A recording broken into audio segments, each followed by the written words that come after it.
प्रभातमध्ये आपलं सर्वांचं स्वागत. आज आपण आहोत हिंजवडी आय टी नगरीमध्ये. हिंजवडी आय टी नगरीमधली वाहतूक कोंडी दिवसेंदिवस गंभीर बनत चालली आहे आणि या पार्श्वभूमीवरती युवासेना प्रमुख आमदार आदित्य ठाकरे आज या ठिकाणी हिंजवडीच्या दौऱ्यावरती आहेत. त्यांनी आज हिंजवडीचा दौरा केला आहे आणि या ठिकाणी पूर्ण आय टी परिसराची पाहणी करून येथे खराब झालेले रस्ते आणि ट्रॅफिक जी होत आहे त्याची पाहणी केलेली आहे. मेट्रो स्टेशनची पाहणी केलेली आहे आणि ते या ठिकाणी नागरिकांशी संवाद साधतात.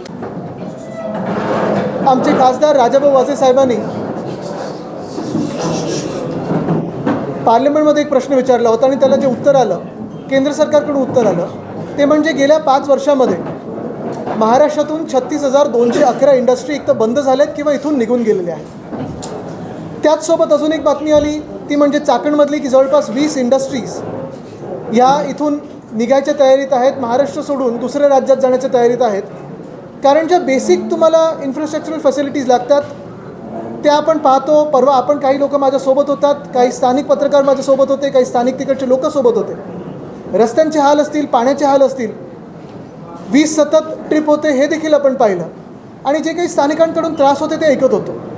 तेवढ्यातच मला अनेक लोकांनी हिंजवडीमधून मेसेज केले, कारण इथे देखील एक मोठा आय टी पार्क आहे. इथे जवळपास 5.5 ते 6 लाख लोक हे आय टी क्षेत्रावर डायरेक्टली अवलंबून आहेत आणि मग जवळपास 15 लाख लोक हे इनडायरेक्टली इथे रोजगार ह्या क्षेत्रातून घेतात. जे काही आम्ही गेले 3-4 वर्ष ऐकतोय की ट्रॅफिक वाढत चाललं आहे, आम्हाला सातत्याने वाटत होतं की कुठेतरी काहीतरी इंटरव्हेन्शन होईल, कुठेतरी हे जे काही स्टँडर्ड ऑफ लिव्हिंग आहे ती वाढू शकेल, ती बदलू शकेल.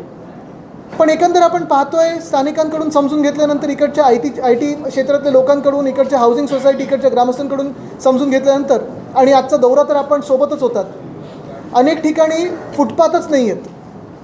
मेट्रोची कामं चालू आहेत, किती दिवस चालू आहेत, काही 2-3 स्टेशन पूर्ण झालेले आहेत, टेस्टिंग चालू आहे, 2-3 महिने टेस्टिंग चालू आहे, त्याची उद्घाटनाची तारीख काही मिळत नाही. आणि तिसरी गोष्ट म्हणजे एकंदर आपण खोलावर गेल्यानंतर पाहिल्यानंतर पाईप गॅस काही सोसायट्यांमध्ये आहे, काही सोसायट्यांमध्ये नाही आहे. कचऱ्याचं विलगीकरण असेल, कचरा उचलण्याचा प्रश्न असतील, इथे कोणी लक्ष दिलेलं नाही आहे. काही चौक तर असे आहेत की एक रस्ता PWDचा, दुसरा रस्ता PMRDचा, तिसरा रस्ता PCMCचा. एवढा सगळा गोंधळ या एका महत्त्वाच्या आय टी क्षेत्राच्या एरियात होऊ शकतो.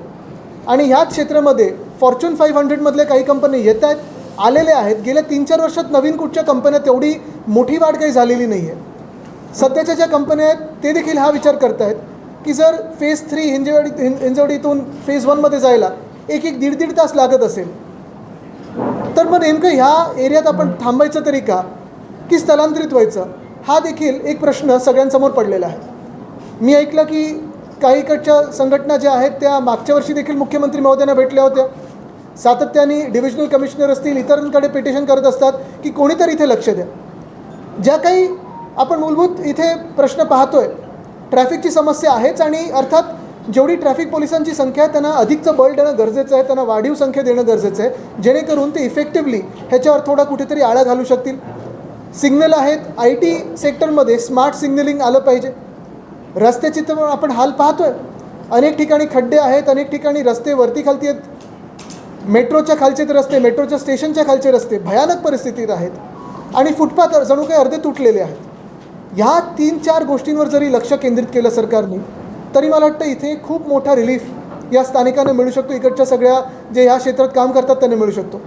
आणि जे आपण जागतिक स्तरावर एक फॉलोअप घेत असतो किंवा आपण ईज ऑफ डुईंग बिझनेसच्या नावाखाली सांगतो की आम्ही हे लायसन्स आता काढून टाकलं, ही परवानगी आता काढून टाकली, हे सगळं काढल्यानंतर जेव्हा आपण इथे येतो तेव्हा कंप्लायन्सचे विषय आहेत, करप्शनचे विषय आहेत आणि इन्फ्रास्ट्रक्चरल कोलॅप्सचे जे विषय आहेत त्याच्यावर राज्य शासनाने थोडं लक्ष केंद्रित करावं. मला वाटतं राजकारण बाजूला ठेवून जर लक्ष इथे केंद्रित केलं तर राज्य सरकार इथे इकडच्या नोकऱ्या, इकडचे जे उद्योगधंदे आहेत, इकडचे जे रोजगार आहेत ते वाचवू शकतील.